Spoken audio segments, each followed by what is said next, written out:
Hey there, everybody. Welcome back to the channel. My name's Chris. This is Football Manager 24. We are breaking it as much as we can. Um, Before the release of FM26, and we chose Swansea. We won the Championship Season 1, got promoted, 8th place in the Premier League, just outside of Europe, but fantastic first season in the Premiership. Decided to push on, kick it up a notch, truly try and break FM. Got into a really, I was looking for Champions League Season 3, end up in a title fight. Everyone's so poor and taking so many points of each other. We almost win it on 77 points. We actually win on the final day to push up to 80 and take the title Season 3, which is mad enough.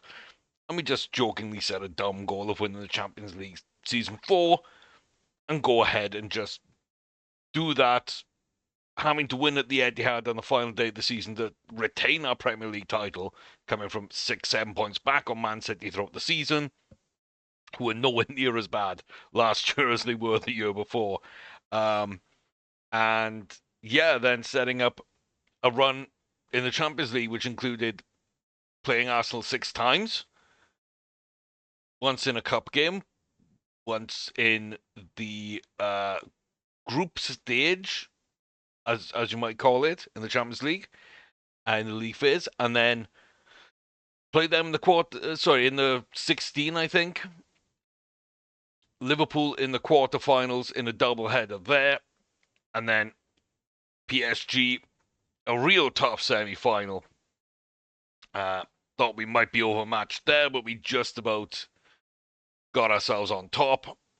And then the only match after that, classic at the Etihad,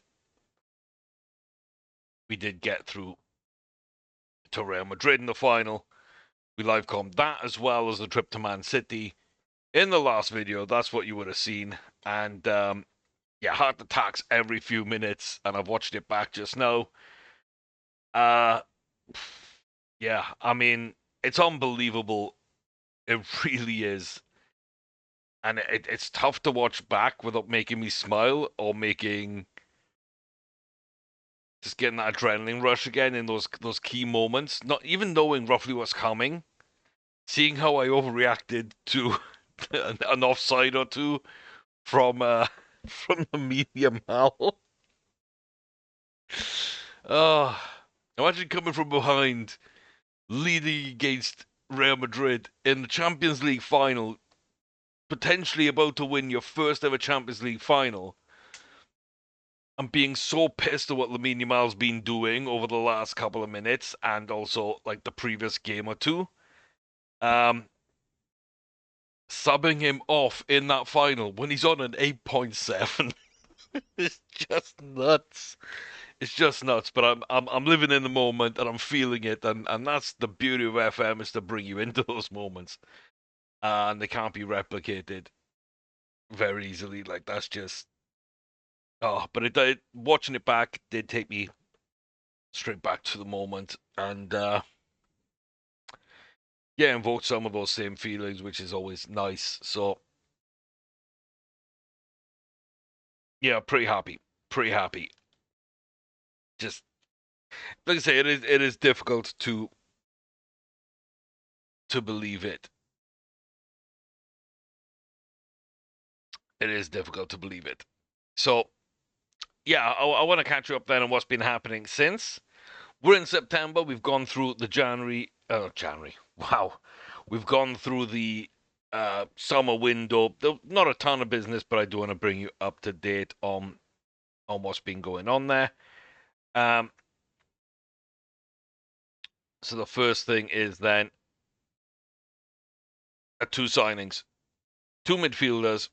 Oliveira was coming in anyway. We know this.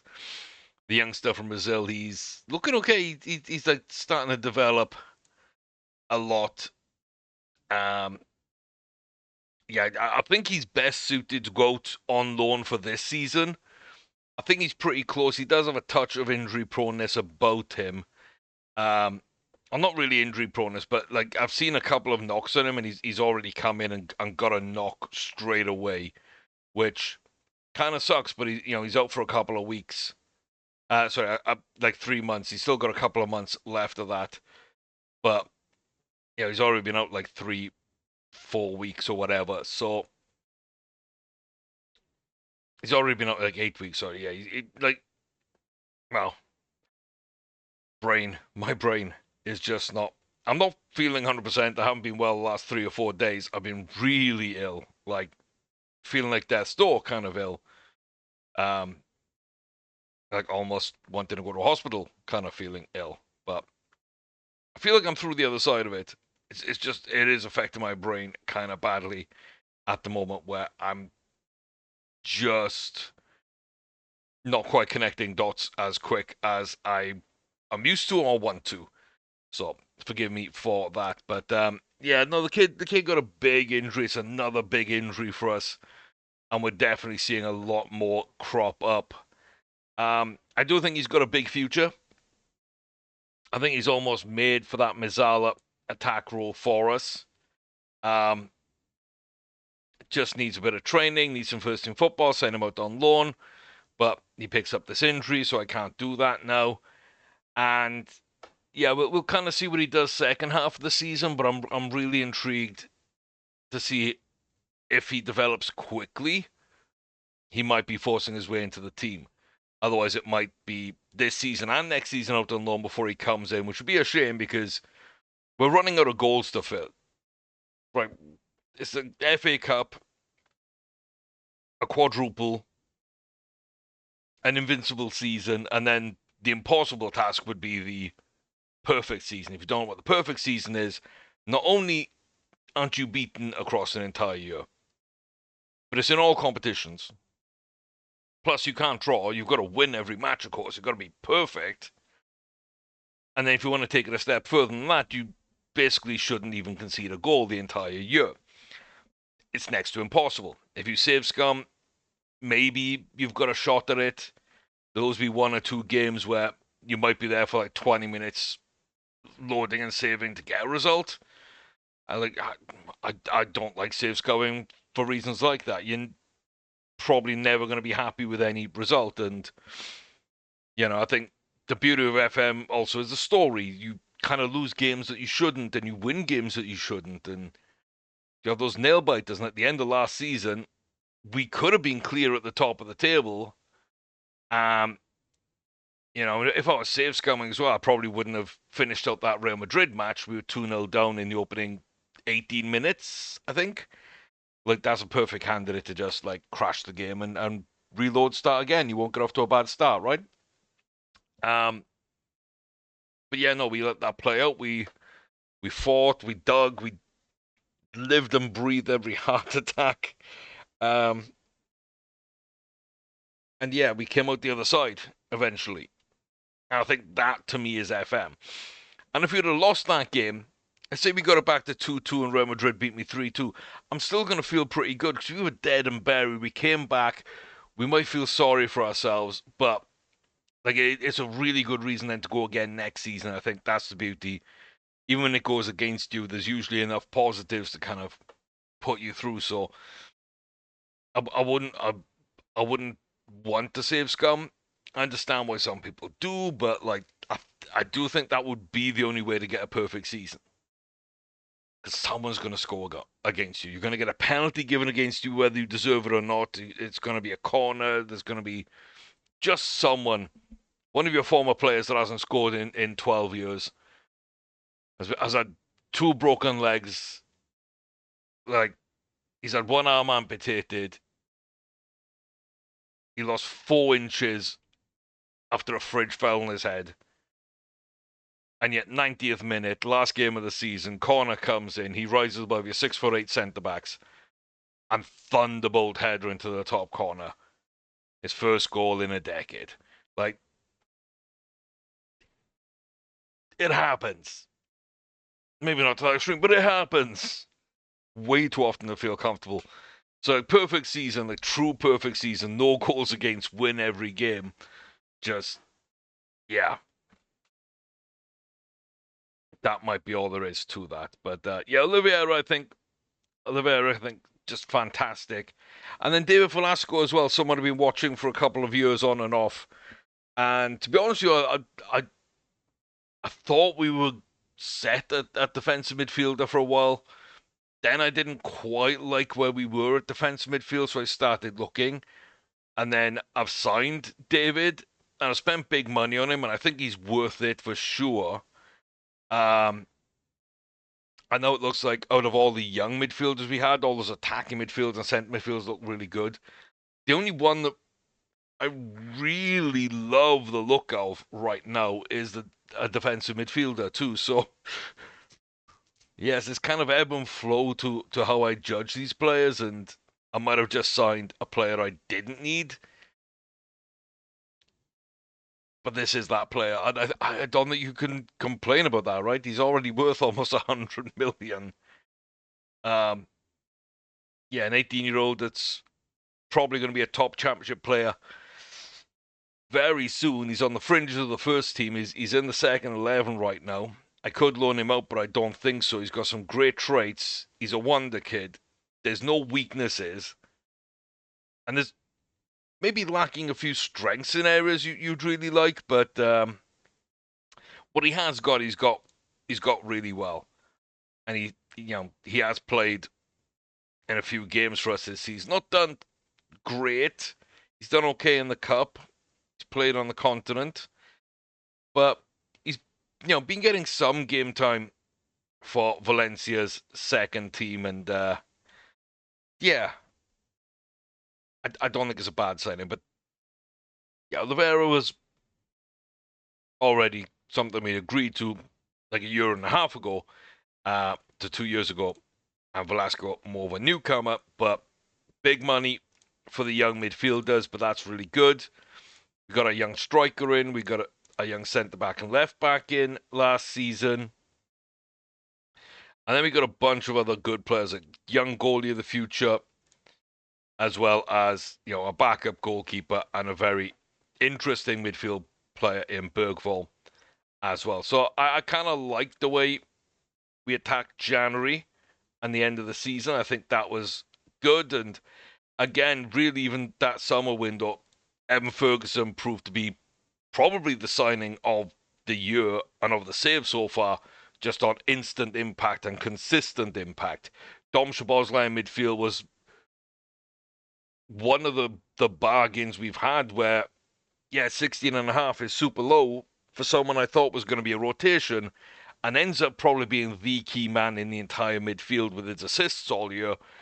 I don't know where it's come from, but that's just magical. Absolutely magical. You got the back four of Dorgu, who way outplayed his 2.5 million. Mark Gahey on a free, which is interesting. No, that's going to probably happen in real life unless he goes in January, but his deadline day move to Liverpool fell apart in real life, so I feel for him.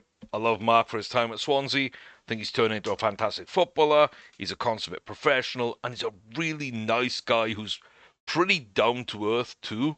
Like, there's leadership, there's strength, there's work ethic. Like, everything you'd want is there. And for him to get treated the way he did on deadline day with his big move pulled out from underneath him because Glasner said he's going to walk from Palace if he was sold. Cool. You got 12 months left in your contract. You're probably going to be linked to bigger clubs. I can't stop you from going anyway. Leave now. Leave now. I'll bring someone else in. Manager holding the club to ransom when you know damn well he's not likely to be there this time next year. And so the chairman, I think, very cowardly, because to save yourself, and this is a tangent, but it's football. This is what I truly believe. The chairman doesn't want to lose the club captain, and by doing that, lose his manager. So congratulations, chairman. You've basically spent 40 million, which is what you were going to get for Gahey. 40 million for a year of Oliver Glasner before he leaves, and a year of Mark Gahey before he leaves. That's what you've done. He ain't signing a new contract. He ain't staying. He could be off in January. You might get a few million from in January, but unlikely unless it's Liverpool or Arsenal or Man City or Chelsea. Don't think he'd go anywhere else. He might feel good about being able to get into the Man City side. He might feel good about going back to Chelsea and getting back in that Chelsea side. He really wants to go to Liverpool, and who can blame him at the moment? Arsenal, I don't think there's a spot for him, but that would be, like, from a footballing point of view, would also be tempting, sure. But, like, they'd be the only people to pay for him, because everyone else would be able to sign him on a free contract in January that would activate in the summer. And teams like Real Madrid love to do that. Love to do that. So you might only get 6 months of Mark Gahey. So 40 million for 6 to 12 months of Mark Gahey and 6 to 12 months of Oliver Glasner, depending on what jobs become available. And he's heavily linked to going to United himself because, you know, things aren't looking great there. So I do feel for Mark. Terrific, terrific guy. And really sucks, but him coming in was really good. Diamande, big money move, it worked out. Frimpong, not that big money move, really, and kind of good. Weirdly, Diamande is one of the people Palace were looking at, but they balked at the 40 million, 45 million price tag for him. I think that's the wrong move. You spend that money. You sell Mark Gahey for 40. You bring in Diamande for 45. I think you do that. Right? I just think you do that. But good business. In fact, the entire season, I don't regret any of these transfers. 95 for Kobe Mainoo is huge. I still believe that'll work out, but it might not, and it doesn't look great right now. And then Josh Timon. I mean, it says 11.25, but there were more costs to this deal. I don't know why, but like 16 million or so in total. And then Jonas Urbig on loan. I would kind of regret those two, mainly the Timon deal. But like 2 loan deals, not bad to regret. A 95 million sort of very talented English midfielder who's very young and has all the potential in the world. It's a bit difficult to regret that one, but kind of maybe I don't know. On the other side of things, Dorgu out for 8.25. Needed to probably move on for him. He was really good, but yeah, the fact that he has paid for his replacement in Furtado, who's so much younger, so much better, so much potential, I'm very happy with that. Finally, moving on from Sammy Braybook as well. He goes out to Palace for 18.25. I think that's a good fit for them. And honestly, considering that Wharton was, you know, kind of big in their midfield, yeah, bringing in someone to replace him, I think, is key as well. They've got a Dopo who's decent. They've got Longstaff who's decent. But Braybrook brings in that young English presence into midfield again that they've just lost. So, yeah, I don't think that's a bad pickup for them. And then young Alan Newby, I mean, this might be a little bit of a shocker in some ways. His personality fluctuated a little bit between 2 or 3 different things, which means, what do I work out? Something is low on him. I think professionalism is a touch lower than I want, and maybe pressure was the other one that was maybe low, controversy a touch high. Something else was kind of off, but yeah. Yeah, when you end up unfairly determined, it's not exactly where I want them to be. He is only 5'11" as well at centre-back, but I think he looks really good right now. He does have the potential to be pretty good. And, yeah, he's already worth more than we ended up selling him for. But I don't think he's ever going to be great. We did make a big profit bringing him from Burnley. I always thought he'd be my centre-back of the future. He had okay, but not great deals, great loan deals. League Two, League One. This season would have been into the Championship, and then he would have been maybe ready for the Premiership in that next season, which means he'd likely be on the bench, and then he might spend another year on the bench, and then he might be ready to break into the team, and he'd be 23 or so at that point, which isn't the worst in the world. I just didn't feel like, he'd be maybe 24 actually. Yeah, I just didn't feel like that was going to be a good enough progression, and we did have better options, and again, his money then more than pays for Alpha Balde, who I think is as good, if not better, model citizen, wonder kid, just great, and already last season was playing in the Championship and, takes over that kind of development path. So I don't regret those deals either. I think we got decent money in. 373 is a lot to come in. I said the main new deal doing some heavy lifting there. 420 out. Don't mind that.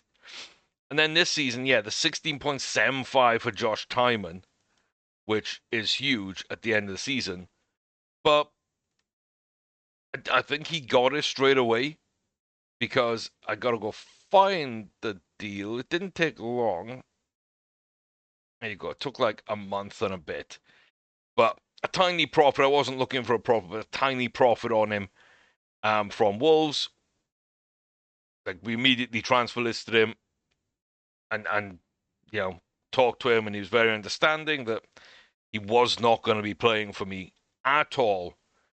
And it's best that he looked for a new club. And I'm so used to people fighting back on that it was very surprising after just coming in that Josh said that he'd be up for it. And there weren't that many teams interested. I don't know whether that also played a part, but yeah, I'm very glad we were able to ship him out. If we would have only got like 8 million, I would have taken the hit just to have that cover through that really dark point in our season, despite the fact that, he never actually even made more than a couple of benches for us. But it was useful to have on the bench and a couple of, brief games in Europe.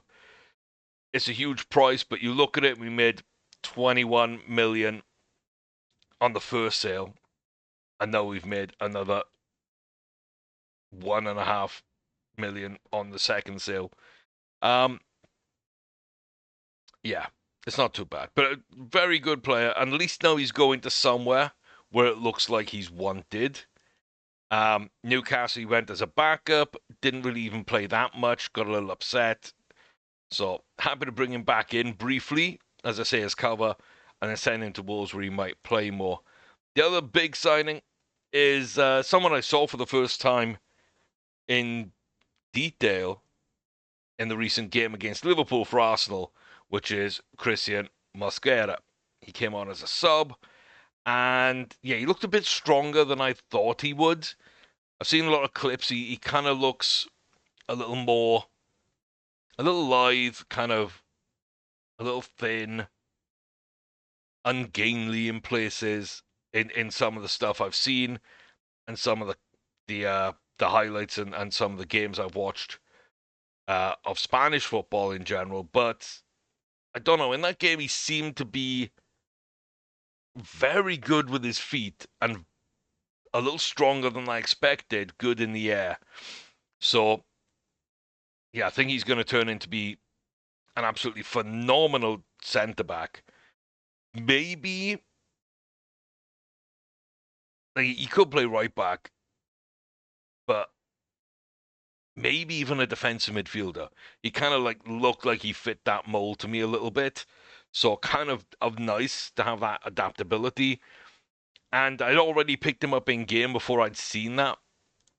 And again, for 14 million, I'm very happy. He's had to play a couple of games, hasn't done great, but I'm very happy to do that. And like I say, it's not worked out for him at Arsenal. Otherwise, we'd be paying, 10 times that much, I would say. I think he's got everything I want in a defender to a certain degree. He's only 24. He doesn't have top-end potential in this save, that's fine. But I think what he does at a very high level right now. And yeah, I don't mind that price point of 40 million. So the other sales, the youngsters, Josh Evans, Mark Edwards for cheap. Esteve goes out to Leeds, potentially up to 22. And yeah, again, I mean, Mosquera kind of makes Esteve not needed. And again, it's similar potentials and similar abilities, but physically, Mosquera is more of a beast than Maxime ever will be. And I like him a lot, and I really like his ability to cover left back. Mosquera can cover right back. In fact, they might be the perfect backup pairing for like a world-class side. I've got to admit that. They really are. Love the personality, love the pros. Just felt we needed to move some people around, and Mosquera suited what I wanted a little bit better. SV wanted first team football, was never going to get it. So yeah, I think this resets the pathway for some of the youngsters at the back a little better, as well as selling newbie. Makes it a little clearer in my mind. Liam Owen, I mean, this is one I didn't expect to do either. But kind of same as newbie, just his potential's been decreasing for a while. He looks really good, really solid. Could definitely have got more than 15 and a half for him. But I couldn't get Liverpool up any higher. A couple of championship clubs came in with like 19 to 25 for him. Somewhere, I can't remember exactly who bid what for him, but like I know that there were offers on the table from like 6 or 7 clubs, I think. Most of them in the championship. But he wanted to go to Liverpool, and you can't blame him for that either. I do think he's really good. I wish he had more potential, and I could actually have brought him into the team. And the plan really was to make him, at one point, one of the starting midfielders. At this point, sort of over the last 2 years, it was to make him a bench player. And sadly, that's just not what's going to end up happening. He's going to go out to Liverpool, and I wish him all the best. It didn't really work out. Archie finally gets his move. It's to Newcastle, 1.1 million. He's done okay. He's only going to be a backup. I think he's a pretty good backup on number 3. He's a tall, homegrown goalkeeper, so I think that works out. And then João Regao joins him. And again, someone else that wanted first team football has been really good for me, that has flattered at times. I don't think is amazing, but sometimes plays like they're amazing. And we have used him a lot. Now, off the bench, an absolute ton. 17 sub games in the last 2 seasons, 21 the year before that. So, never nailing down a first team spot, always producing. And scarily, these 2 seasons, 5 goals, 4 assists, 1 player of the match, 691, 687 from 36 games. Like, consistent as all hell. Not always great, but always good enough. So yeah, I kind of feel sad selling him, but again, I think with people like Oliveira coming through now and bringing Bergvall, it does mean that João Regao can be let go of, and the future is secured, and behind him we make a big, big profit, and we don't have to deal with the headache of making him an important player like he wanted, and then having to try and shift a Szoboszlai or end the Maino experience early, or dump Harvey Elliott, who's been getting better for us. Really, it was him and Cam Humphreys I was looking at, thinking, you could leave the club. You've both been absolutely brilliant for me. João off the bench and just always giving me moments, I think is the best way to say for João Regao. and Cam Humphreys just being more consistent and more quality despite not looking like he should, but always being there for a big game. And so, yeah, those are kind of interesting, to say the least, for me. Sales, another one, back again with another midfielder I just didn't think I'd be selling. And I'm a bit sad I have. But yeah, he wanted to leave and he wanted first team football, and it's very difficult. And I do think I got other people that can come in and play instead of him. But yeah, he looks really good. He's got 17 passing. He's 18. He's still got 4-star potential, which is, it's better than Cam Humphreys. It's where Nico Gonzalez, Dom Szoboszlai, and Harvey Elliott are. That's the kind of player we're looking at. I've only got Murphy, Mainu, and now David Velasco. We spent big, and of course Oliveira, who's coming in on big, for a big fee as well. Like, that's kind of what we're talking about here. Model citizen. Just, yeah, everything I really want. And it sucks to sell that. I do think I got kind of ripped off on the price a little bit, but yeah, I don't know. I feel bad about this one, but I do think I have better coming through. I just got really attached to Oakley Palfrey. And he was the only one sitting on the bench. Him and Di Baptista are two that I've never wanted to sell. And that makes things a lot difficult, of course. But yeah, I think he had to go. And so that's a good one for him.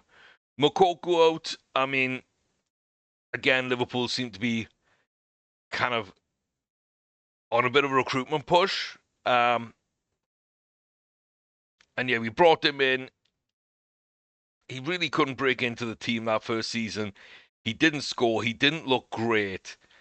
I always knew that there was a good chance he'd come alive in the second season, and he did. But then again, he was very streaky. There were definitely key moments when we had people out injured that he did more than enough and propelled us through. But overall, it never felt like he was truly pushing to be a starter. And it was very easy to bring in other people to keep him out of the starting lineup. And then even some youngsters, and I was looking at them and him, and I was like, well, they're not much worse than him right now. Like, they don't play much worse. They might look worse, but they don't play much worse than him. And like, short term, we're not losing much. Medium term, we're probably even or up if we played those youngsters more. Long term, we're definitely up. So yeah, I think sell at the right price off the back of a pretty good season then. 16 and 35 games in general in the Premier League. Just consistently good in all competitions. Almost again like the perfect sub, but is too good to be a sub, doesn't want to be a sub. And we're not rotating in enough, so we make our profit, 93 million. He goes to Liverpool. We will have to face him. He will be an absolute nightmare for us. But that's absolutely fine. And then George Roberts, not someone I thought was going to make the side, but another young striker. One of my few target men, to be fair, and looks fantastic, bit of potential. He is inconsistent. He is a mercenary. We sold him really cheap. I believe there's a sell-on clause on top of that as well as a little bit extra. But yeah, a lot of money basically coming back into the club, and that gives us a lineup this year of Mamardashvili, Frimpong, Diamonde, Gehi, and now Daniel Furtado as our starting left back. So a little bit of a hit there. Carboni sits on the bench. Dorgo, of course, has been sold, but we like Danny. We love his potential. We do think he could be something special. And when you do look at the side and all the 4 stars everywhere, it's like, yeah, we now know that we're actually a very good team. And this becomes the benchmark of potentially world-class people is that 4-star ability, and we're full of it. Apart from like Kobe's just behind it, Daniel's a way off it. But I'm willing to carry him at left back because I know what he can be, what he has been, and the fact that he does look really good and came in, 4 assists, 6 starts, 6 sub appearances, 12 overall, 7.08. This season, not thrilling, to be honest with you, but yeah, just like I say, I think we're able to carry him and let him kind of earn that spot. Kobe is more of a defensive midfielder. I don't mind right now. Him and Nico are kind of the two defensive options in this first team squad. Cam can play there. Velasco's currently, as we say, out injured for a while, but he's been brought in for that role as well. And that does then give you more attacking players to start with, like Harvey Elliott and Dom Szoboszlai to begin with. And then Bergvall off the bench. Cam is sticking around and very difficult to get rid of because he does Cam type things. In fact, he got a new deal. And yeah, I don't know who's going to be able to sign him from us because 120 grand a week's kind of a lot, man. It's kind of a lot. But then again, for under 10 million, we have a solid season with him first year. And then he's almost ever present, gets double figures in terms of goals and assists with a very good rating. And I'm thinking about selling him in this season. It's like 17 games, 7 goals, 7 assists, 7.4 total. Like, how can you sell him?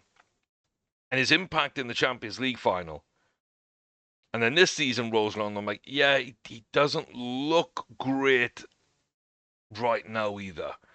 I do think we got better players right now, but he makes the cut because of what he's done for us. His ability is lower than other players, but he makes the cut for what he's done for us. His potential is really low compared to most players that we've got coming through, but he makes the cut because of what he's done for us. And yeah, there's just something about him that works really well. So he sticks around. And we sold João Regao instead of him, and we sold Palfrey instead of him. And I know his time will come when he will leave the club, but yeah, it's just what it is. And then you got the youngsters. Bergvall is pretty good, but a lot of minutes instead are probably going to go to Philip Murphy to accelerate his development. And he caught up to Palfrey and surpassed him throughout last season. Sean Rees looks like a very capable potential player. He's only here to cover Velasco's injury right now. But another youngster with model citizen personality, which we really like. And of course, up top, Evan Ferguson, Lamine Yamal, just the superstar strikers who have been so crazy over the years for us. 19 and 36 his first season. Only played 20 games last year in the league, to be fair, but 9 goals anyway. So, around 50% goal-to-game ratio. I don't think that's crazy, but it's not bad at all. This year, a little slow start again, but he's just so good. He really is so good.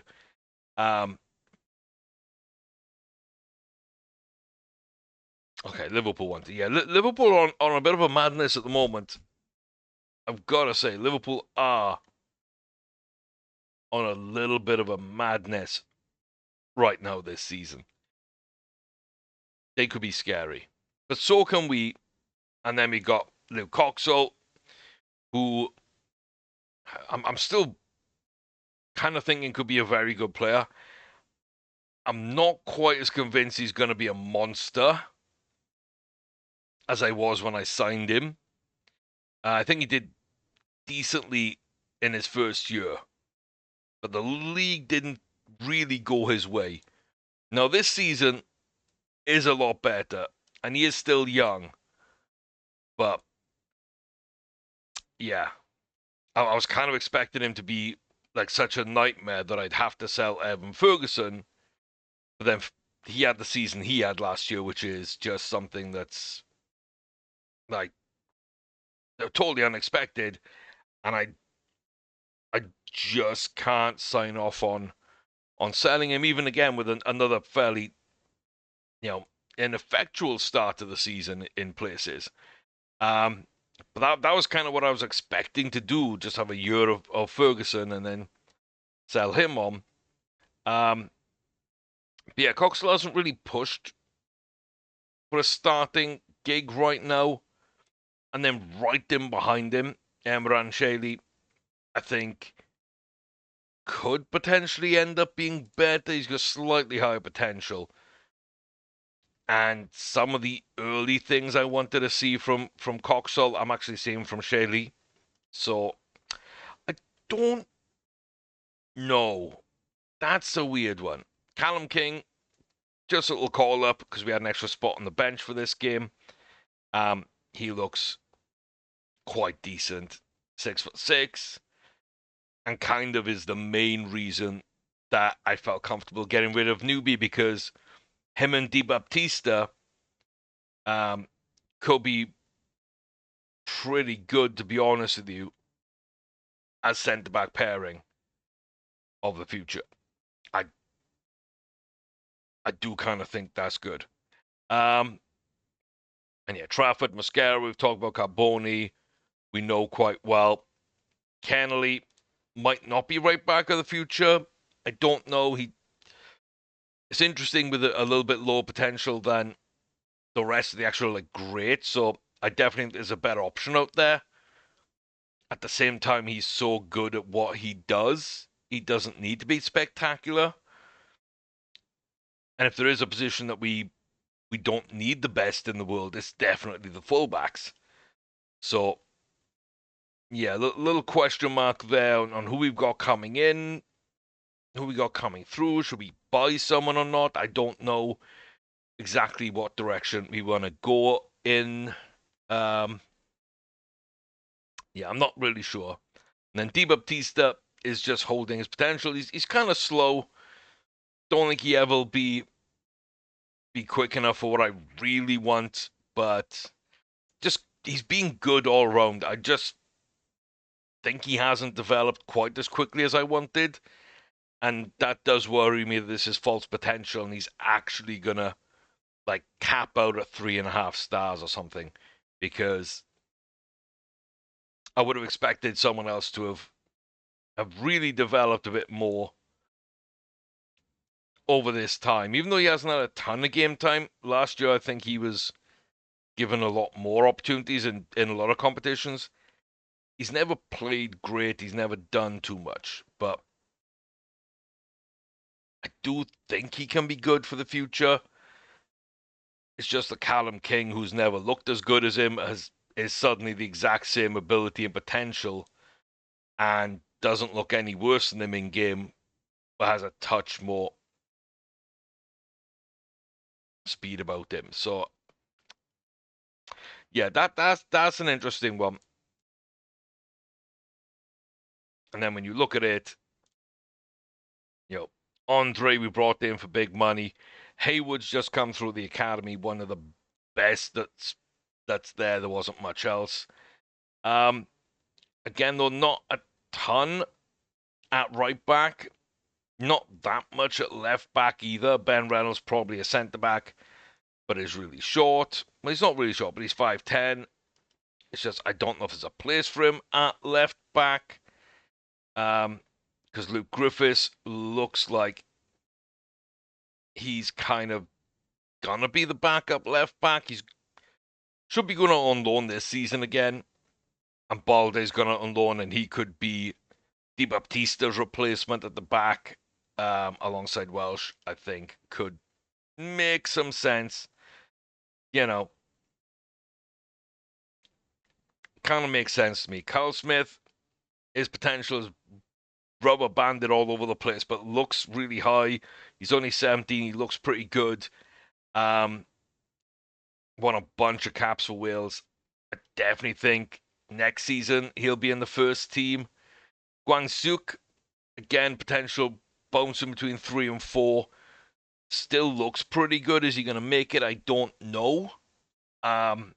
I really want him to. I've really got my fingers crossed on this one. I got a feeling it's not going to work out, but I really wanted to.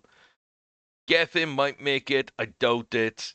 It's really bad physicals, and his potential is dropping. Paul Britton, again, really bad physicals, and fairly ambitious isn't the best personality either. So might be a backup, might not be, but at least we've got a little bit of quality still in this midfield, even though we've lost a couple of big prospects from it. And of course, Oliveira right in the mix, so he'll be good. Lucas Jones, someone though I do like a lot more, again as a bench option, and why we got rid of Smith. Yeah, Ollie Dunn doesn't look amazing. Could be a backup, maybe. Gary Morris is really interesting. He's really bad in some places, but I think you got to give him a chance to develop and get some game time. Dylan Fletcher, we thought was going to be a bench player, even a starter for us, and we can see kind of how wrong we were on that. And Alex Waller, who I thought was behind Fletcher, has actually been the one developing really, really well lately, and he could make it. So we got maybe a striker and a bench striker, let's say. That's not bad.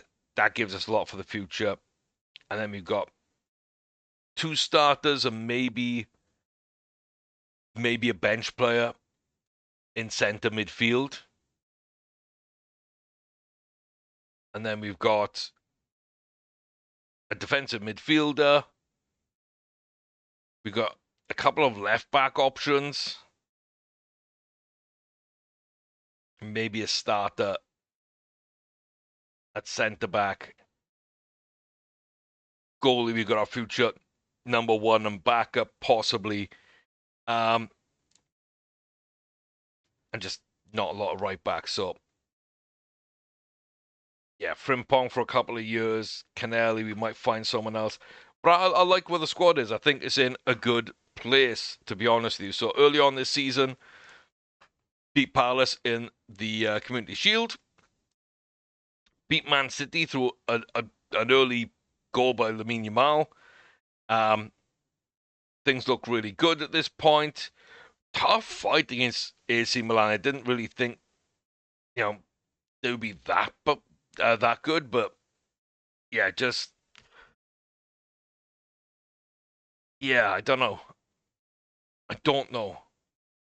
But Georgia had a good game. We had to use our subs well. We came back. We won on penalties. Most uncomfortable win in a long time, I think I should say there. And then again, we got Yamal gets injured against Forest. Kind of struggled to win on the back of that. Then lose at home to Newcastle. I don't even know how to explain this one. Nobody showed up really. Like it was so infuriating and disappointing. Even the subs didn't show up, and Yamal, like, he's not fully fit. I bring him back. He picks up another knock on top. Goes up for a few more days. And then, I don't know, I shouted at the boys, and less than a week later, they're out absolutely smashing Villa. It took some time to get going. Once we did, we looked amazing.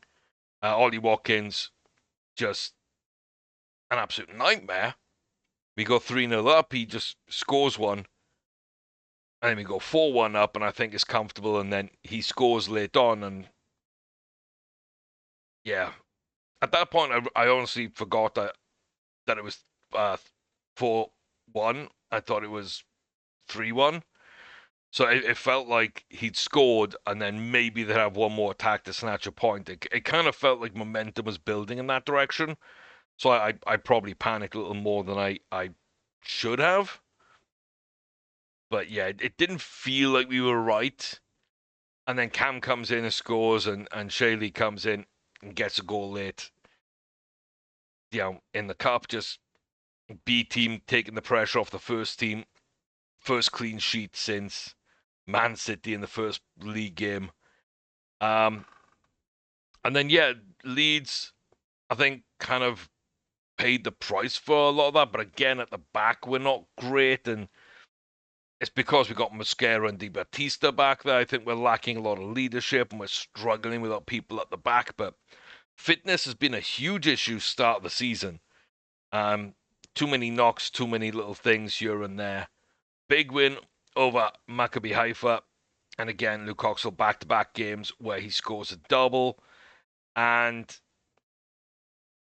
yeah, a solid win against Spurs on the road. Bergvall with the goal, which I found highly amusing. But not our best display either. Luckily, there wasn't much about Spurs in this game. I think if they had a bit about them, we might have struggled in the latter stages. But yeah, just kind of kind of some boring games where we're not really getting things right. And we got Real Sociedad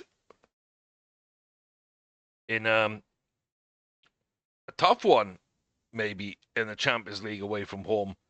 The other teams we've got to face: Porto at home, Roma away, Slovan Bratislava away, Freiburg at home. Not so bad. And then in January comes the pain in the ass where Internazionale away from home, AC Milan at home. Either side of Villa is, definitely acceleration there. There's definitely acceleration from most of these. Okay, Porto, Roma, very good teams. It doesn't look like a bad set of fixtures until you get to Inter and AC, and then you're like, okay, so yeah, you got 4 really difficult ones. The 5th one is Real Sociedad away from home, Freiburg. And we battered one of the teams that we should batter.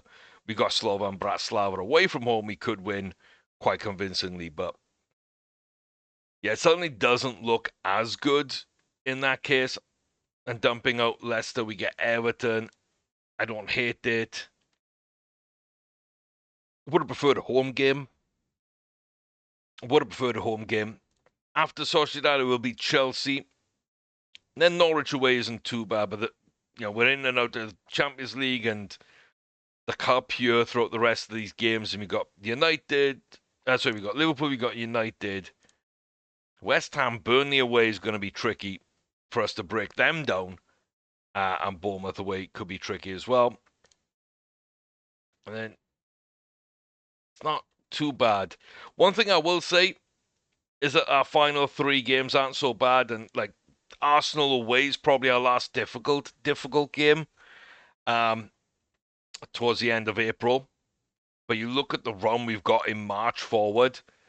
West Ham away, Burnley at home, Bournemouth at home, Brighton away, Brentford at home. Then that Arsenal game at the Emirates. But Fulham at home, Ipswich away, Everton at home. Every season it feels like we've had to get our points early, and then we'd have a rough spot in the middle, and 3 really difficult games in all of our Premier League seasons so far to finish off. Not now. The 3 difficult games come in February after we've had a chance to rest a little bit and possibly buy some new faces to help out. So it does feel like a kind of schedule in a way, but also does mean that we're going to get our points late on when fixtures can add up and little injuries can kind of play their part. I don't know if I prefer it or not. Gotta be honest with you. Right now, kind of feels like not. So yeah, I've gone with my assistant's kind of suggestions, which is why Colby's in defensive midfield and not in midfield instead of Nico. But we are pretty fit at the back again. We've been resting for the big games coming up with Mark Gahey and Usman Diomande. They haven't really hit the ground yet, either of them. neither of Ferguson or Yamal up top either. So I don't know what to tell you. Yeah, we're not firing on all cylinders.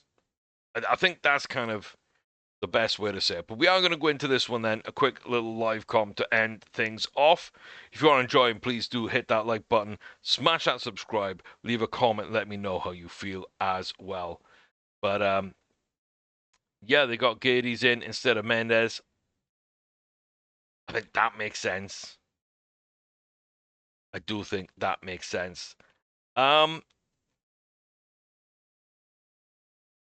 I don't know. I'm kind of scared about them up front because they got some good players, some creativity there.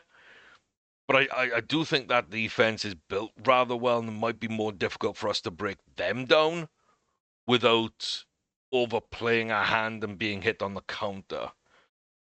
So I think that's what I got to be careful on, just the way I think they're set up. Also, on the bench, they got Okafor and they've got Thiago Almada. So yeah, who knows if the game's kind of tight and we get to the point that those come on the pitch and you've already got Kubo on there and Sušić, things might get interesting at that stage. I do think we're better player for player. I think we're the better team. We are away from home. This is Europe, and we haven't been playing very well so far early on in the season. So we're kind of looking for a statement here. Sanik up top, Sušić and Kubo in behind with Guedes and Baraneccia out on the left. I think that's a dangerous attack, but like I say, I haven't really seen enough from us in midfield and up front to really suggest that we're going to put that back line under enough pressure to kill the game early. And if we don't do that, with their subs bench, Thiago Almada just waiting, I've been tempted to buy him a few times in this save. I do feel like it's potentially a banana skin later on. Bayern against Atleti and Harry Kane puts them 1-0 up. Davis 2-0. And Barcelona, Thuram up against Napoli. Liverpool over Aston Villa. There's some big matches, some big sides against each other. And then, yeah, we're just here doing nothing at the moment. For Taro, to Nico, to Szoboszlai and Gehi, 1-2 back to Kobe, who's deep, finds Mark Gehi, over to Furtado, takes it down, beats his man, gets the ball in, and Evan Ferguson just off the bar. Could have done with that going in, settle some nerves. Szoboszlai does great. Nico can't get there. Yamal can't get there. Sadiq now can run. We've got covering players. We're going to force him out wide. And Kobe Mainu, just fantastic. That's what we want to see from him in that defensive midfield role, just properly cleaning up. They flick on the header, but Diomande can control. Plays out to his countryman. Nelly on the wing. Inside to Mark Gehi. Not a lot of options. He's going to come for Sobo. Back to Gehi. The ball was out wide to the left, but he didn't feel comfortable playing it, and Furtado wasn't making the run. Nico. Back to Mark Gehi. Ball over the top. Yamal is onside. He can get that across. Evan Ferguson can tap it in. And a massive assist there from the Sociedad defender. I don't know who it was. I think it was left back. It was Ian. Like, he just plays everybody on shoulder up. Equalizer for Benfica. But yeah, Ian there. If he steps up, we're offside with Yamal. We don't get that goal. And, yeah, a terrible first half where I don't think we've played particularly well. Neither have they. We've controlled the game. And as bad as it's been, I didn't want to change the mentality just because I think they're sitting ready to counter. And like I say, not overextending and allowing to do that is probably key to winning this game. That's why I didn't go positive at all. But I'm disappointed, boys. Go play. Go get me a result.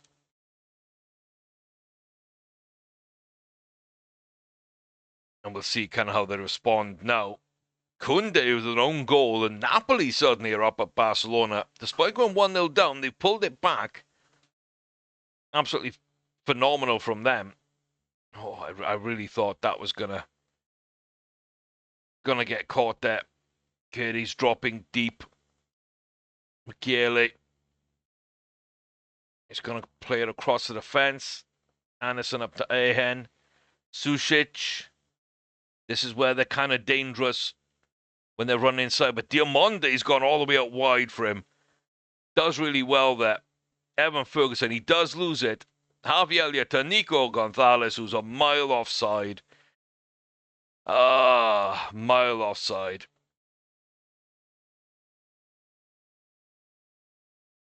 I just don't think he's quite right. In that attacking sense, he doesn't kind of have the game to get into great positions and stay onside. And I think what they did well here was Mukiele dropped deep to try and catch them and then stepped up, but he didn't need to step up. And that's kind of what sucks about that. He didn't need to step up.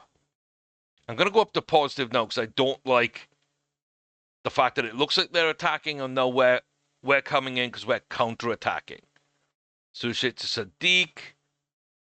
Their wide players cut inside. Their striker goes out wide. They cut it back. They just score. Yeah. See, the problem is if they're attacking and then we counter-attack, they're really good on the counter. So that counter to our counter is the main worry. And I just changed the positive to get around it, but people are being pulled out of position. It's a great finish from Turientes. He just guides that in. He just guides that in. And again, at the back, like Frimpong not playing well. Gehi not playing well. I need to get both those off the pitch, really. Which sucks because I got a lot of tired legs, but I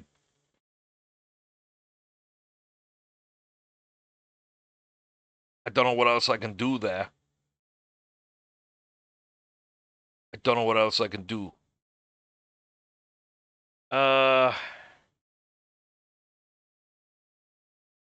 Kobe can go back in a defensive midfield. We'll bring on Cam.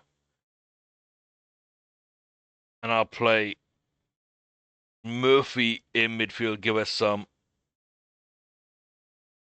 depth, some pace and energy.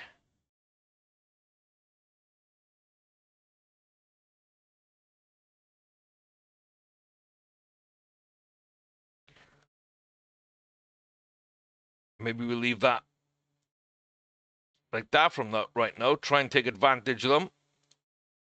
Very attacking. Demand more. Back down to positive. So Bosley. Did Ferguson just hit the bar again? Oh, Murphy to Mainu. Got players up wide. So Bosley though. Yeah, nobody else went for it.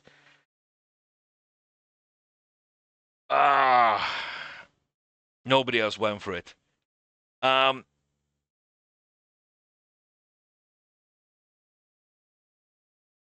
try and ride the hot hand. Let's go with Kaylee up top, and we need to go all out for this.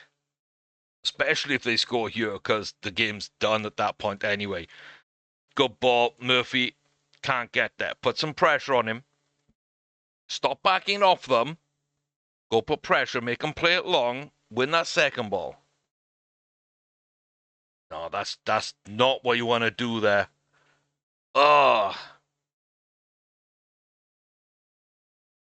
Kobe can do this. Nice. Emirant just gets swamped, gets no support. We're on very attacking, boys. That means you move forward and you support the players in attack.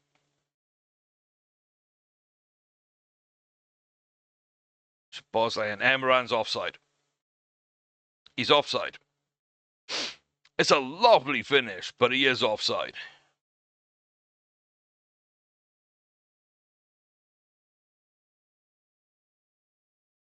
Like, that's all they're doing is playing defensive and dropping the lines back.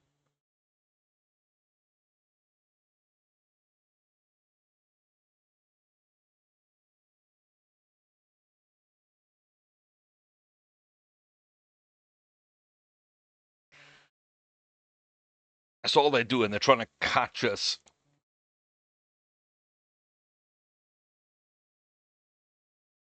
And I think we're just going to get out of this with a draw. And like I said, this would be a really tough fixture. And, I mean, it's proven to be that. We've got 4 minutes.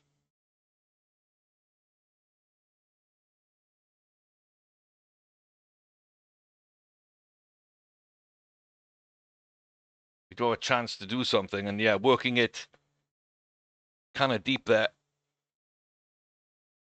That's going to be close.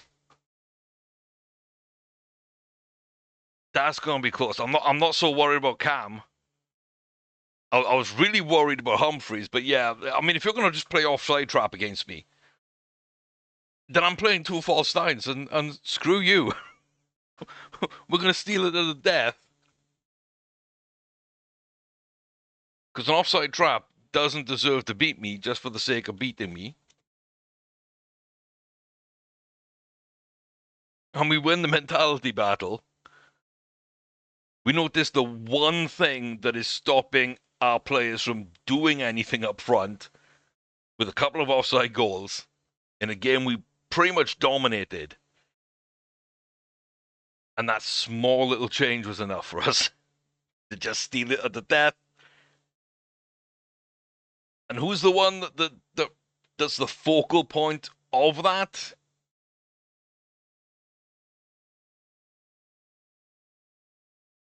Again, off the bench, Cam Humphreys. I don't think we played badly. I don't think anyone did badly. Just at the back, we didn't look good. And yeah, midfield wasn't as creative or influential as I wanted. I thought Mainu was good. I thought Furtado was good. Apart from that, not much. And then up front, Yamal and Ferguson did well. Just can't hit the woodwork that many times. And then we were getting caught offside. Can't have that. Off the bench, Cam just phenomenal. Shaley with the goal. Got an offside goal too. I do think, yeah, a little bit of a let off. We just weren't in control of that game. But yeah, that could be big for us, just in terms of qualifying automatically or having to go into a playoff. We just got over the line somehow. And yeah, the false 9, Emran Shaley. Yeah. It doesn't get much tighter than these games. I think the last 3 live comms now are really sort of highlighting that the game is treating us like a top team, because teams are giving us so much more respect and being more defensive. There isn't as much, exploitable space. There's not so much ways we can play round or through people. If they're not a big team, they're setting 2 banks of 4 and a sweeper in between the lines to clear. They are playing up and counter attack, and they're playing a high line with an offside trap, and it's all the things that you'd expect against big teams in a way, rather than just sitting back and soaking pressure. We're not quite at that level of respect yet, but everything else, yeah, we had a tough fight against Man City away. We had a tough fight against Real Madrid, which we had to come from behind. And then Sociedad just almost just parked the bus against us and got a point. So, ooh, I don't feel good about the early season. 145 million for Lamine Yamal.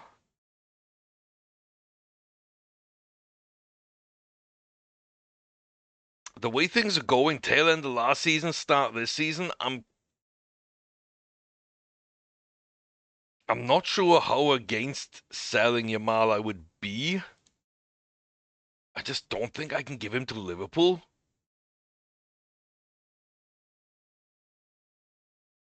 Like I don't.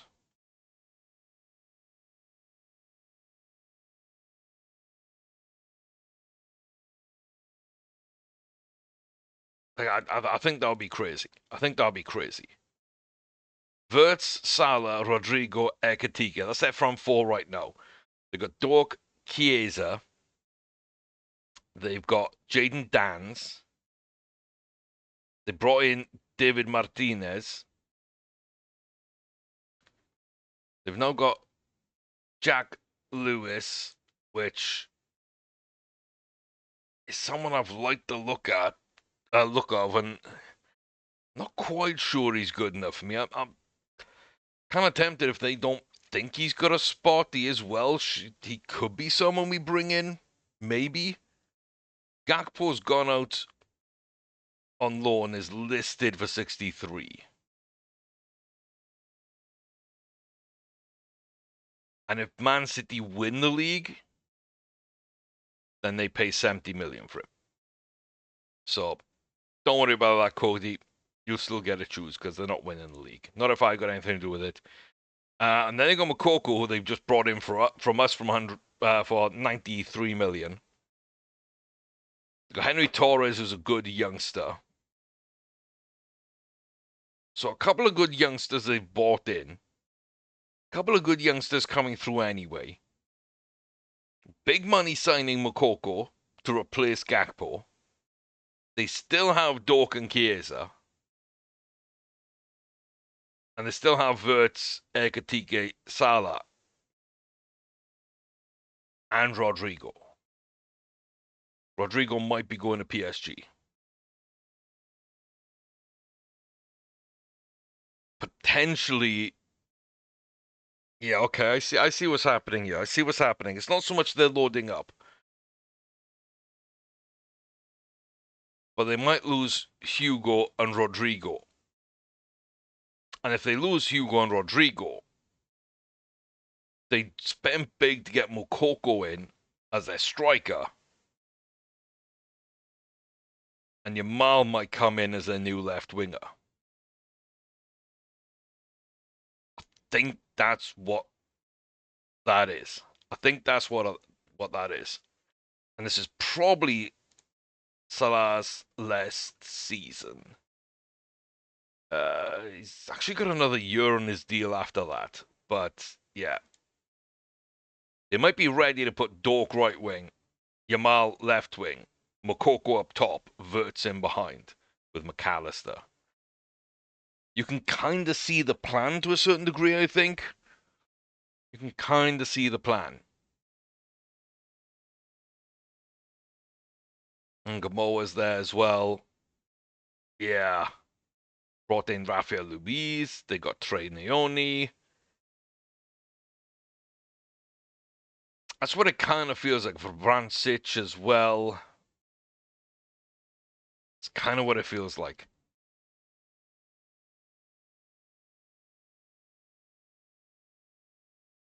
If they did that, I don't think I'm making them stronger. So I think Ekatike and Moukoko are about the same. Maybe Ekatike's got more potential.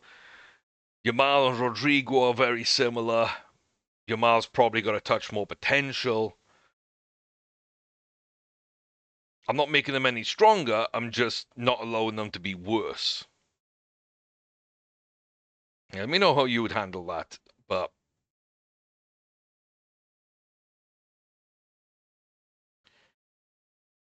I think Ferguson and Emiran could be a good pairing. Luke feels more like a Ferguson backup.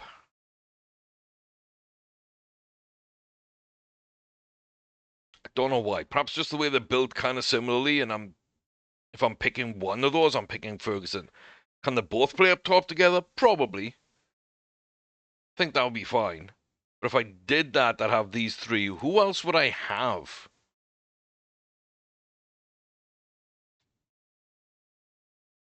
Would it just be Waller time? It might be Waller time.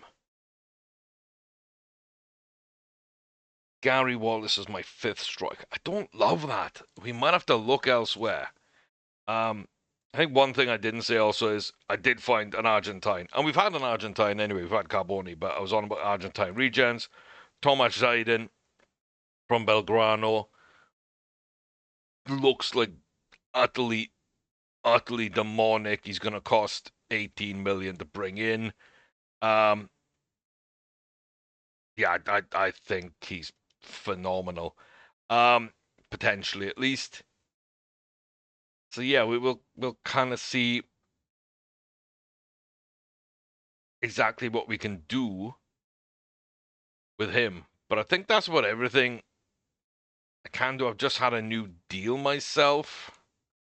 We're up to 95 grand a week now. We've got a 5-year deal.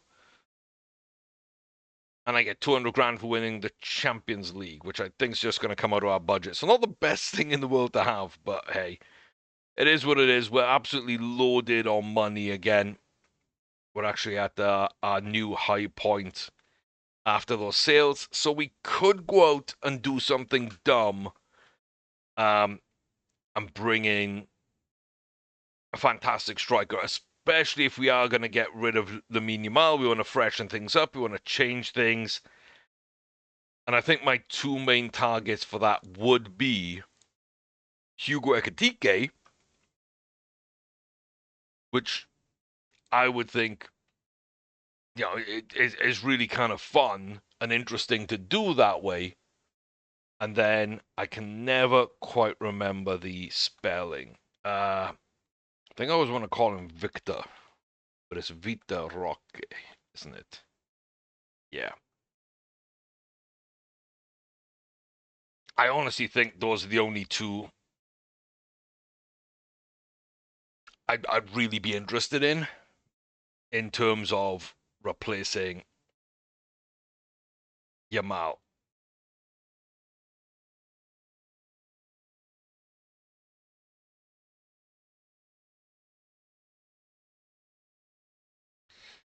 I think it's easy to see why. Hugo just looks fantastic. He'll be a bit older, but he's just as good.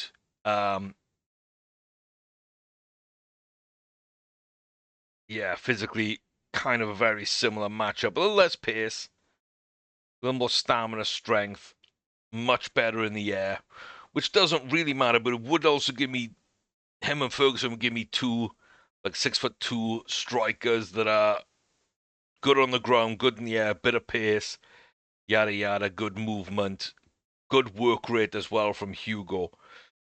So I don't know. I think that would be an interesting one for sure. I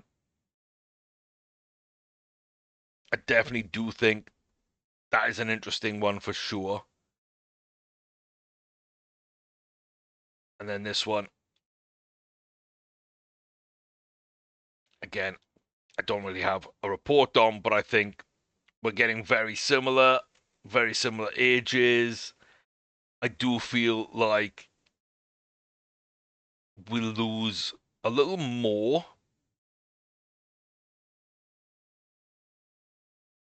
with Vitor Roque than Yamal than I'd want to. Um, but again, I think they're very, very similar in a lot of ways. I wouldn't mind making this kind of change. again, I think it's very similar. We've got 316s here, same as with Ekatike. Better anticipation, a little bit more work rate, not as much as Ekatike. And again, acceleration, pace, very similar. More stamina, strength. But instead of 6'2" and good jumping, we got 5'8". Yeah, I don't think that would be a bad move either. If I'm honest, I think those are the two that we got to really think about. So he's extremely curious. Okay, he might come from about 250 to 300 a week. He might come from 150 to 2. Okay. Yeah, so Vitor Roque is definitely the more affordable of the two.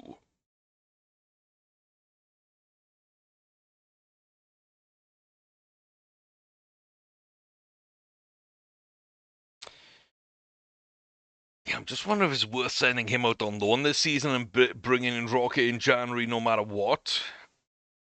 Because then if we do lose Yamal, we go for Ekatike and kind of break some transfer record. We're sitting on 400 million. Unless we're building a new stadium, which we really shouldn't have to be right now. I think that makes sense. We might watch and see what Real Madrid do here, and if they're actually going to do something, then that's fine. But I do think I make this move. We've tried for a couple of years, it hasn't worked out. So we're close with that. We're close with that. Okay. Well, we'll go up to the 30. Because I think it's probably going to be 29 that they want anyway. Got a ton of money to spend.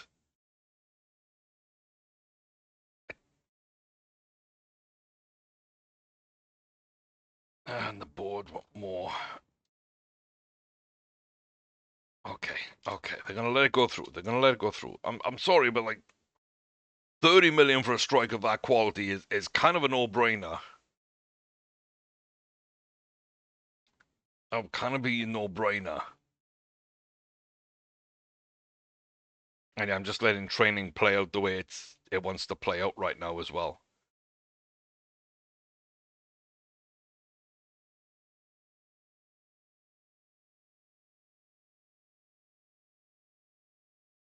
$39 million. Ooh.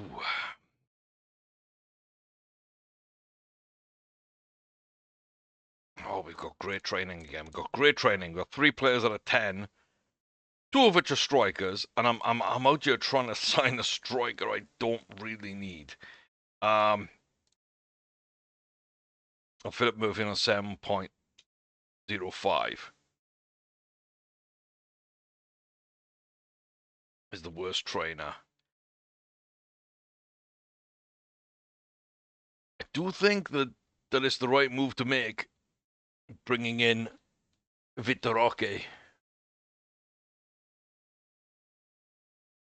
Do I bring him in and Hugo? I don't know. Can I afford Hugo?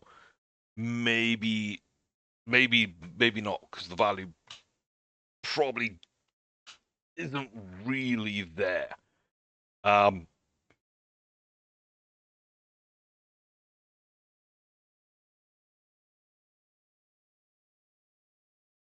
Yeah. So you can't cross, but he's absolutely everything else you'd want.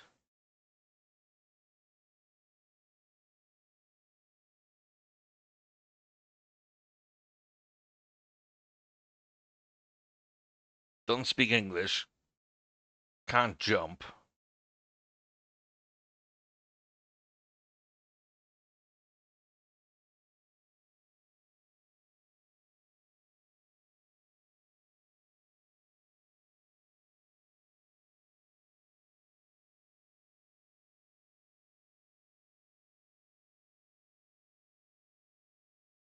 Yeah. I think that one's just going to be a crazy,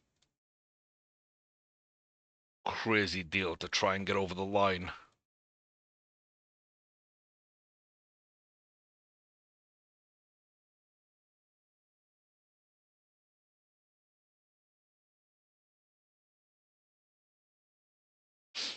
$32.5 for Hugo. For Vita.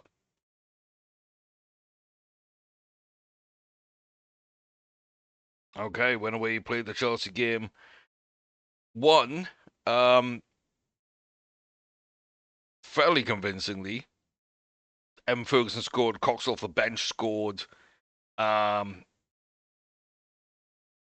wasn't comfortable, but it was good enough.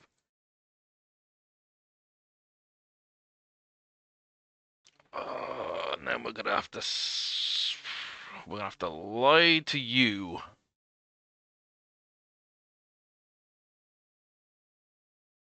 I have to lie to you until you become a first team starter. 185. What have we actually got right now? 150 for Monday, 125s.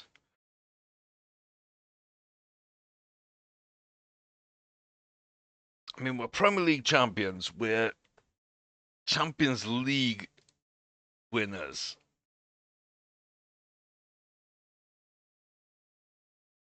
We haven't even broke 200 yet. And he's not asking us to.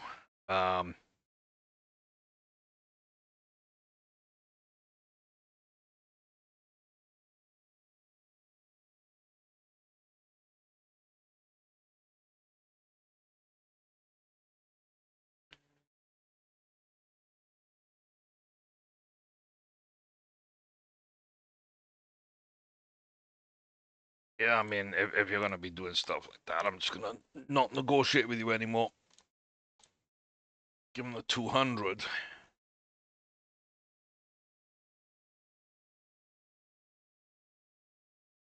Yeah. I'm kind of torn on this deal. It doesn't feel like a deal I should be making. A Man City lose on the road to Ipswich. Ipswich have had a great start, don't get me wrong. They've had a great start.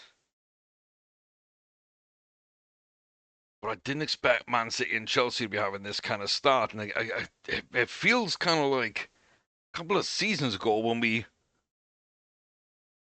strolled through the open door and took our first Premier League title without much of a fight from people. Liverpool just drawn again, which is the only reason we're top. They're kind of there. But then you look at the rest of the teams: Ipswich, West Ham, Brentford. They shouldn't be this high up, not even this early in the season. None of them should be in that position from what we've seen over the past few years. Although Brentford do start well and then drop off usually. Arsenal have a game in hand. They can be a point behind Liverpool and 2 points behind us. Same with Brighton, but yeah, United 8th, Spurs 9th, Man City 13th, Newcastle 14th, Chelsea 15th. Kind of feels like another one of those seasons where people are just going to be dropping points all year long for no reason whatsoever.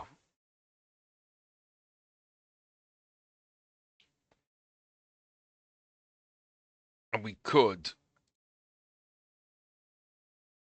just waltz in and steal a title.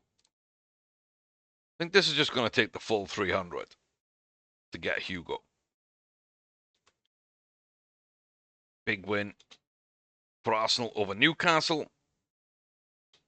I kind of want to hear back on this Hugo thing.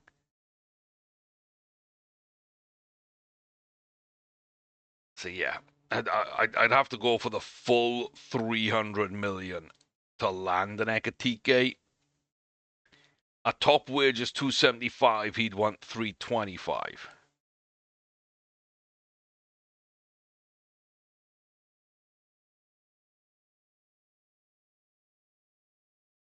Let's see if I can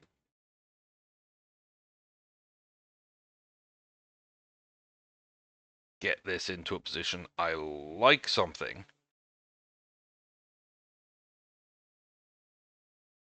I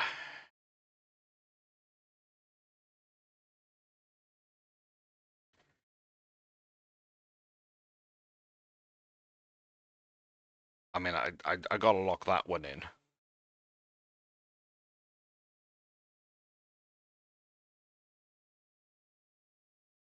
Yeah, even my absolute best offer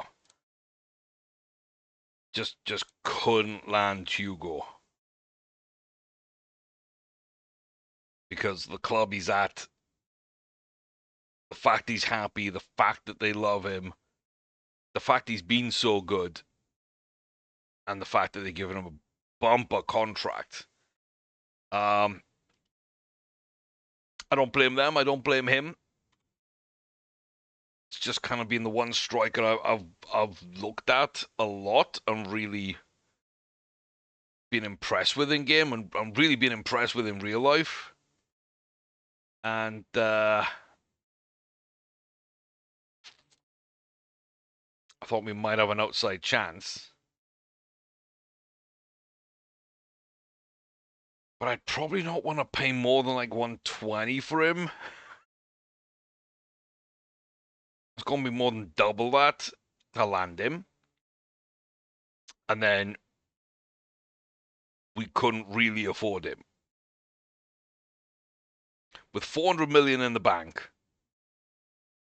with a new stadium that's, well, not a new stadium, but a new stadium capacity that's up to 36 grand a week, which is maybe not as impressive as I was kind of feeling it was there, but like full facilities with a world-class team finally, worth 2 billion. Like, yeah, the ground maybe isn't as big as the team is right now. Champions League win, Premier League back-to-back winners, won the Super Cup, won the Community Shield.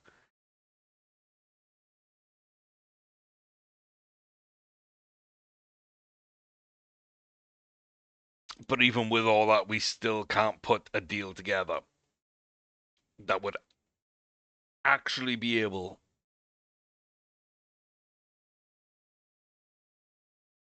to bring in a player like Hugo.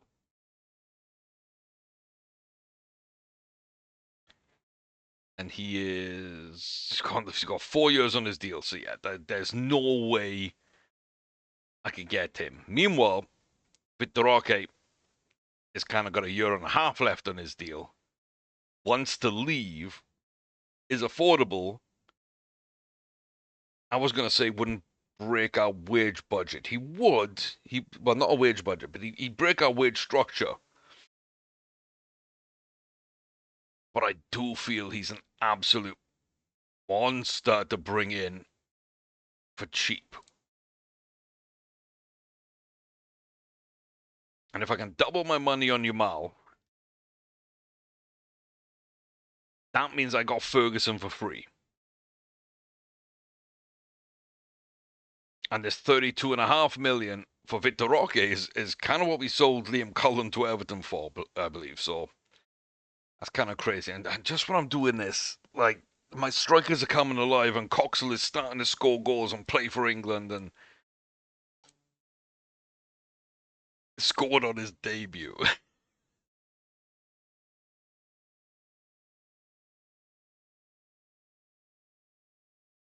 Yeah.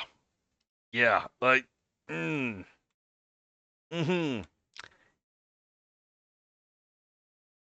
That's interesting, huh? That's interesting. Emran looks good. Coxell's now starting to play for England and look good. Ferguson's just been a demon last season, and Lamine Yamal just, I don't know quite what to do with. I think the dream scenario for me, the stadium builder, is Lamine Yamal to Saudi in January for big money He goes out, Vitor Roque comes in. We maintain the quality up front. Someone that maybe suits the way we play and what I'm looking for in a striker a little more than Yamal. And we all make it work. I think that's kind of the dream scenario. Say midfield, I don't really feel we need to make a move in midfield either, but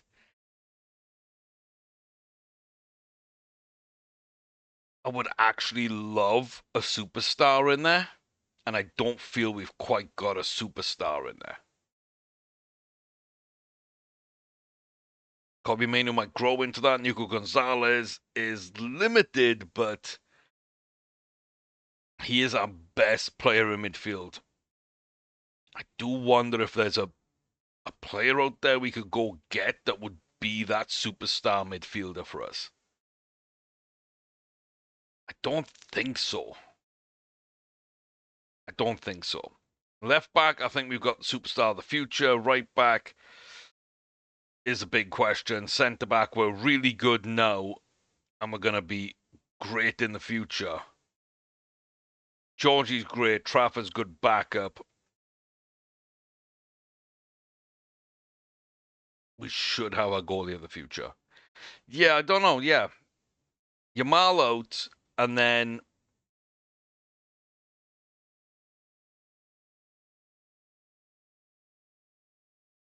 I mean, I'm looking at the list, and really the only way I can see this going is either Nico out and Velasco just steps in and we carry him at defensive midfield like we carry Furtado at the moment, or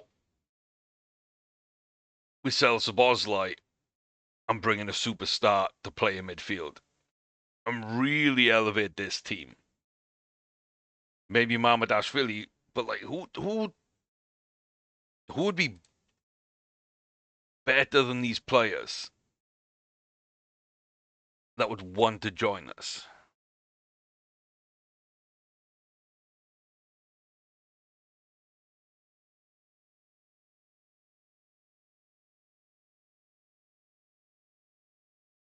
Ødegaard, no. Naipan? I don't think so. Garrett Enzo, bring Colin Gallagher back. I don't think Gallagher would be an improvement. As Xavi Simons, maybe? Way too expensive. Phil Foden.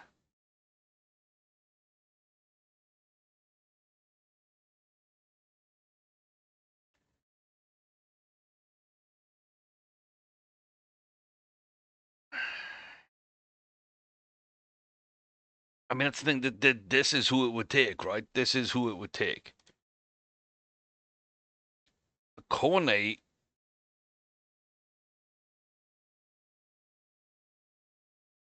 like, possibly. I gotta say that's actually a possibly, because he's not stupid expensive, and his wages aren't that high.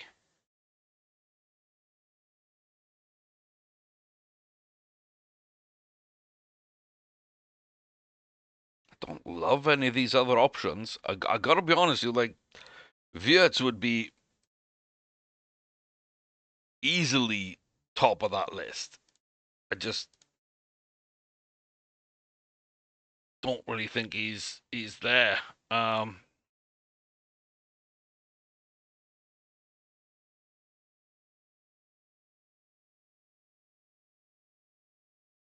Yeah. I don't even know who the best goalie in the world would be right now. It might be Donnarumma. I don't really think that's much of an upgrade, though. We might have one of the best goalies in the world. Shot stopping.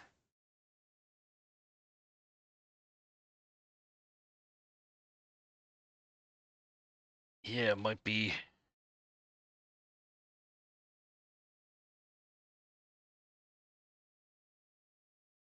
be similar. I mean, we might not be able to upgrade a goalie. Okay, that's interesting. That's at least something to kind of think about. So yeah, so Vitor Roque or Hugo Ekatike. Turns out it's Vitor Roque because he's far more affordable. Florian Wirtz or Manu Kone. I mean, it should be Wirtz. Really, especially for the way we play, it should be.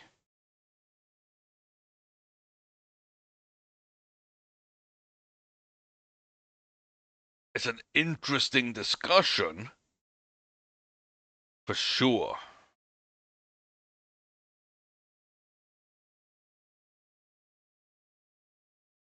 But it's way closer attacking wise than I thought it was gonna be. Um,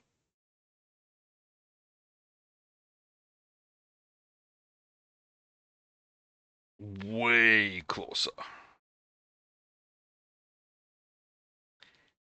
And again, I don't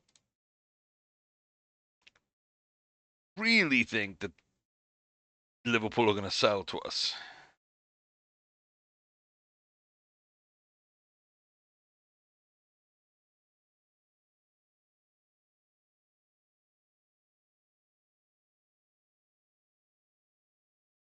I really think we can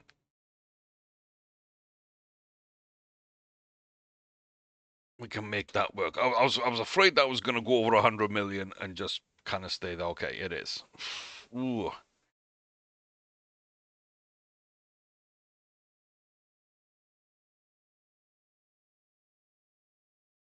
So really, what they're looking for, it's about 108, 109.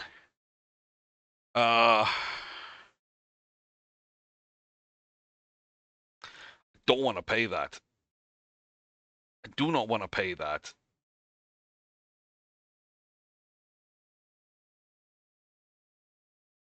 You're so damn reasonable. Stop being reasonable. Oh, I don't want to pay that.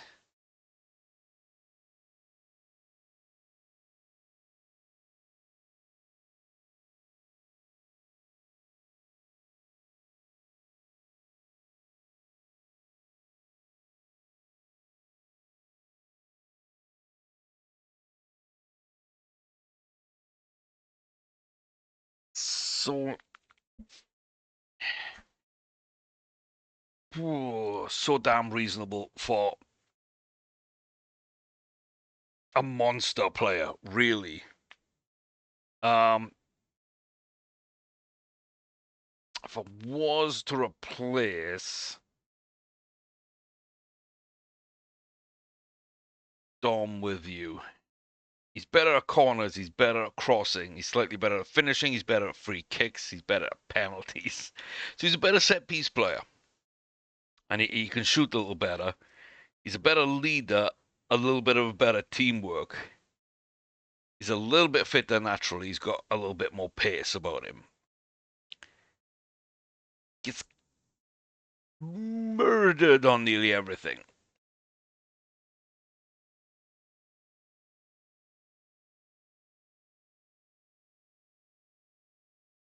Yeah, that's an interesting one. That's an interesting one. Harvey Elliott's going to be about the same. A little bit of a better touch, more composed, better off the ball, much better teamwork. Everything else you'd give to Manu. Everything else you'd give to Manu.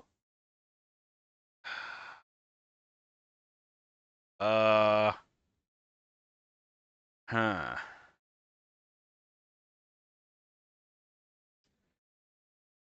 I mean, really, who he should be replacing is Cam Humphreys.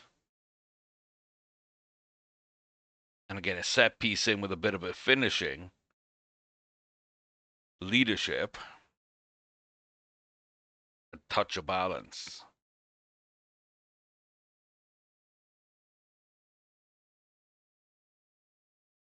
That should be the move. That should be the move.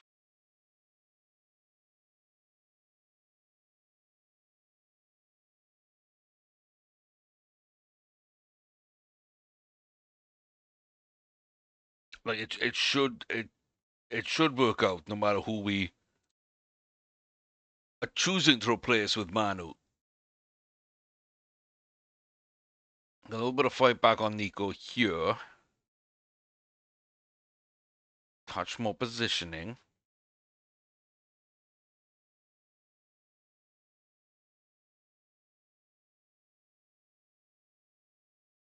$109 million. I hate paying that much, but it might be. It might be worth it, and then no matter who somebody comes in from, whether it's Nico, Cam, I kind of want to hold on to Kobe, Harvey, Dom. Yeah. I think that's it. Nico, Cam, Harvey, Dom. Any of those four, I can probably get close to that 109 back, if not more.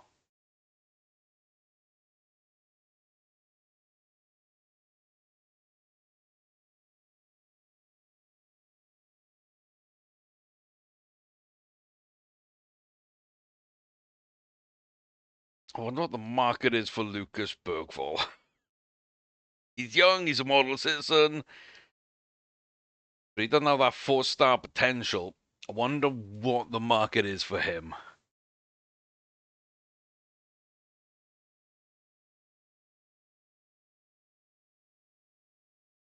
Kind of like a lot of that. I really kind of like a lot of what we going on. I think the last thing to really look at is, yeah, sadly, there's no way we're going to get Rico, who'd be my number one choice. There's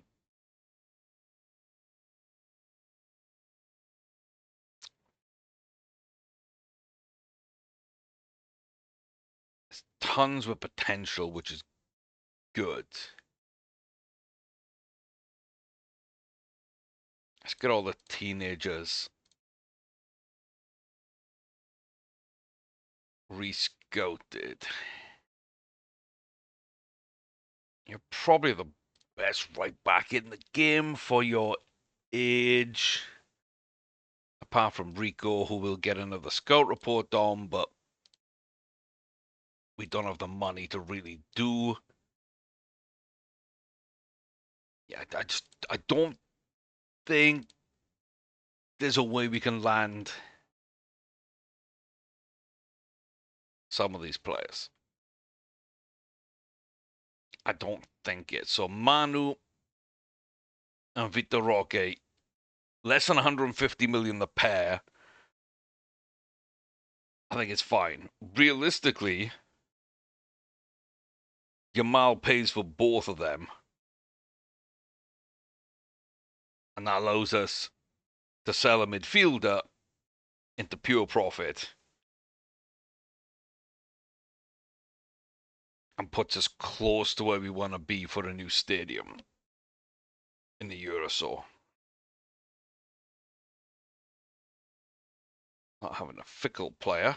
Don't really think realist is going to work for me.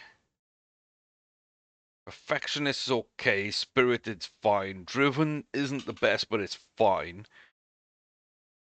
Could it be another Portuguese player? With like, don't think we got an Italian.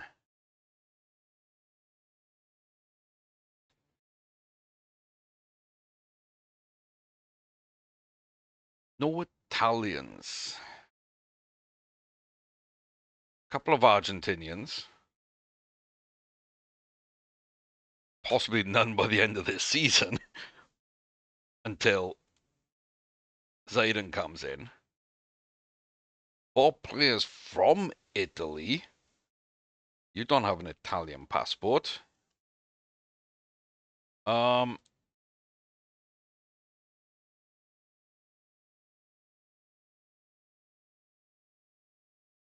Yeah, you would if you stayed there to the end of the season. quite possibly.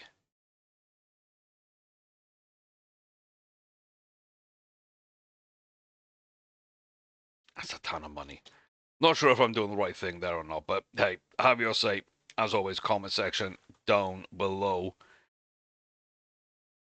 But yeah, I mean, Domino 1 falls and it's the easy one I do. It's 200 grand a week. I don't like it, but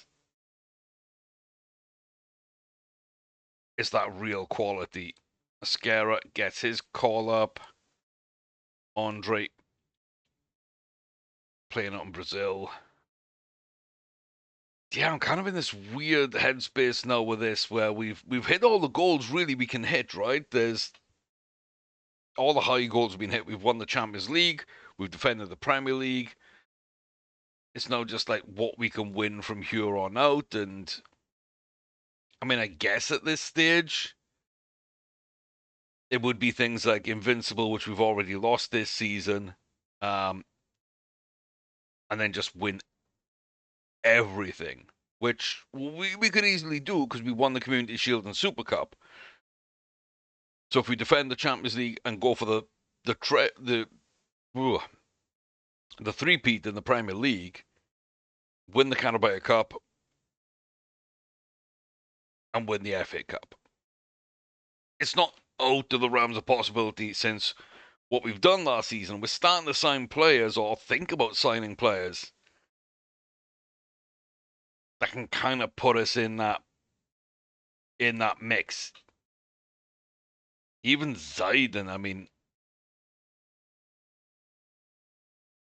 yeah, like him instead of Bergvall. I don't think there's much in that.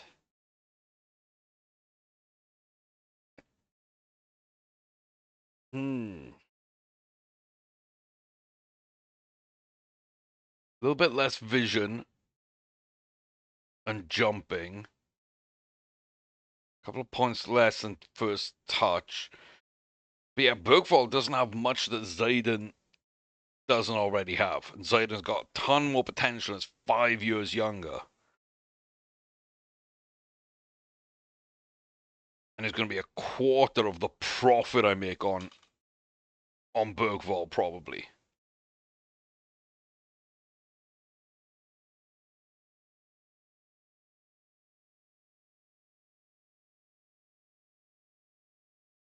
Like at some level, that just makes sense to me. Like, this move makes so much sense to me.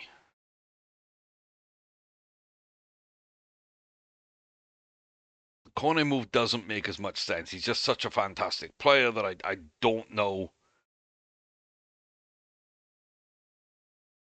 why I wouldn't do that deal, apart from it's too expensive. But his wages aren't expensive. I think the Rock is just so good at this price that it feels dumb to not do it. So we've gone ahead and pulled the trigger on that one as well. It's just who goes out. I think that's kind of it now. It's like squad shuffling. I'm gonna feel bad about anybody coming out of that side. So yeah, let me know what you think down in the comment section below, and yeah, check out the other playlist memberships available on the channel. Like, comment, subscribe. You know the deal. How it helps out the channel. But yeah, we could just be elevating ourselves now into Galacticos territory. And the last thing for that is the stadium, which does mean we need a lot of money in a short amount of time. If we're selling up this upgrade, I think our max is 45, so we're at 36. Quite possibly the next stadium upgrade is actually going to max out our capacity. And yeah, we could do that. Probably only going to last a year or two before we're maxing that out if we keep winning. And I'm trying to think of a timeline for this. So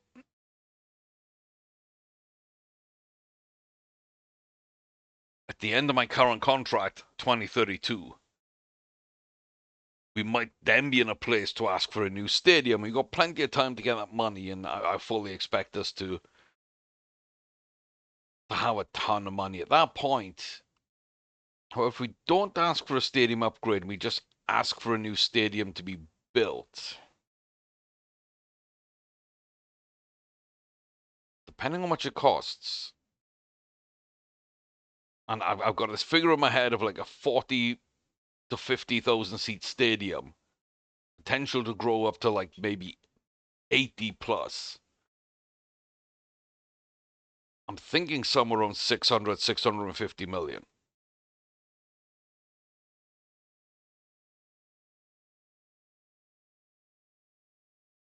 Which means we've pretty much got a year to generate another 200 million so we can kind of pull the trigger on that one.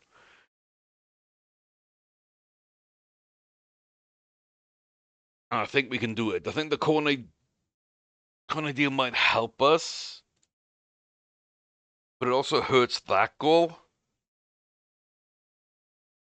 I might really have to think about that one.